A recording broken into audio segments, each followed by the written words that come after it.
utter my heart, 3% God, for you, as yet but knock, breathe, shine, and seek to mend, that I may rise and stand, o'erthrow me and bend.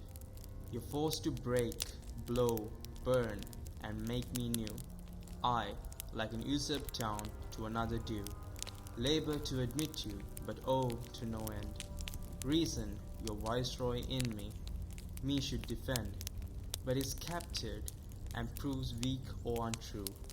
Yet dearly I love you, and would be loved fain, but am betrothed unto your enemy. Divorce me, untie or break that knot again. Take me to you, imprison me, for I, except you enthrall me, shall never be free, nor ever chaste, except you ravish me.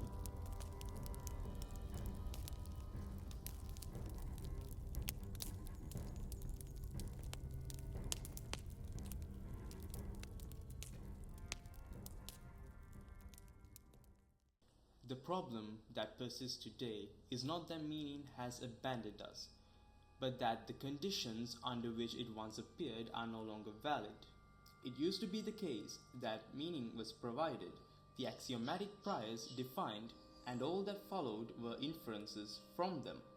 Yet over time, cracks slowly began to appear in this facade of transcendental meaning, until it could no longer hold. The death of God brought about by man, and the tragedies of contemporary history fractured the inherited unity of meaning. What followed was not clarity, but proliferation. We find ourselves at crossroads, unable to know for certain whether any path leads beyond this condition, if such an exit exists at all. But what exactly led us to this condition? Was the search for transcendental meaning ever present? Or were we complacent with that which was given? Why did we ever refute it? If these questions are to be faced honestly, we must trace them downward to their origins. Metaphysical submission. There was a time when questioning the axiomatic priors of faith was not an intellectual exercise, but a transgression. Meaning was not sought but received, cosmically guaranteed and independent of individual assessment. Within such a framework, doubt did not function as permitted inquiry. Its role was disruption.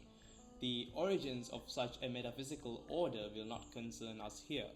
What does matter is the condition that followed from it, a world in which meaning came before the individual, and where one's purpose was not to generate meaning, but to conform to it.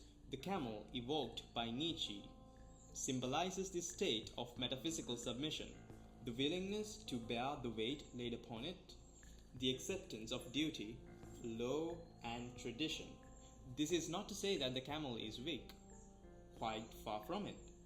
But the camel does not question the value of the burden. It proves itself by carrying it. But the camel can only travel so far.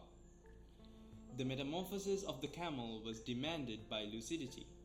By attempting to reconcile between lived reality and inherited abstraction, incompatibility emerges. The camel no longer believes. Icarian liberation.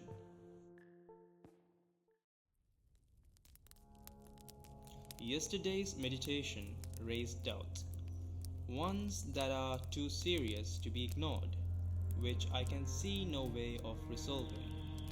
I feel like someone who is suddenly dropped into a deep whirlpool that tumbles him around so that he can neither stand on the bottom nor swim to the top. The lucidity of Descartes, evident in his encounter with radical doubt, reveals just how disorienting this confrontation can be. Regardless of its apparent empowerment from the outset, the bittersweet truth is that it unmoors us and throws us into a state of vertigo. Allowing doubt to nestle within our psyche does not simply negate a set of beliefs. It rids us of the authority that once made belief stable. No inherited form of consolation remains intact. We have brought about this condition upon ourselves, and it cannot simply be undone. With solid ground now gone, we find ourselves suspended, no longer bound by inherited command, yet not capable of creation. All that we have achieved is lucidity, and not yet the strength to face what it reveals. The possibility that reality may not be teleologically ordered with us in mind. This realization is liberation, but of a precarious kind. Not arrival, but altitude. Not freedom secured, but freedom unmoored. In this condition, we resemble Keras. Returning once more to Nietzsche's symbols, we now notice that the camel has transformed into the lion, the one who doubts, the one who rebels. The spirit of the lion acquires the power to say no to inherited values, sacred commandments, and imposed meaning. The lion dismantles inherited systems, but erects nothing in its place. We rise like Icarus without knowing what lies beyond this destruction. Only now does the danger of flight reveals itself. Beyond good and evil. He who fights with monsters might take care lest he thereby become a monster. And if you gaze for long into an abyss, the abyss gazes also into you. This dismantling of transcendental meaning does not with it bring any form of solace, nor does it amplify the chaos. We sit in silence for a purpose for our existence to be negotiated. Within the depths of foundational questioning, we only find void. Even though there seems to be no justification, we continue to speak in the language of value, try to reason about it, and even build on top of a foundation that no longer exists. Existence to this end appears structurally unsupported. We notice that the negation of inherited meaning has not liberated us in the way that we hoped it would.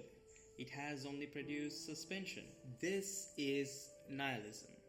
Not the refusal of meaning, but the loss of ground to stand on. Habitual activities go on, perhaps as cultural residue, yet they are no longer rooted in metaphysical transcendence.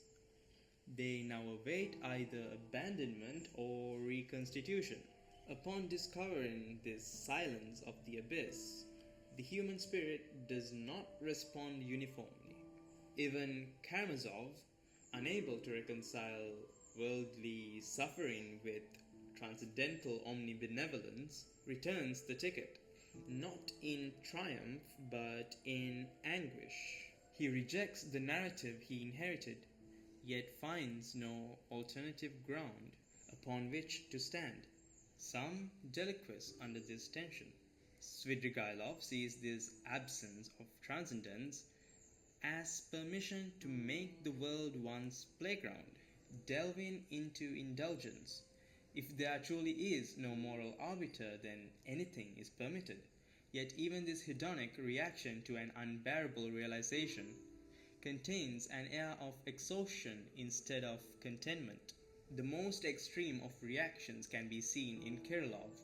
If no higher power commands our negation, then assuming its role and becoming the executioner would be the ultimate act of freedom.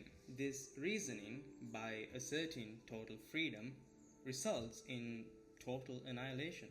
But despite these reactions varying in temperament, one thing remains constant.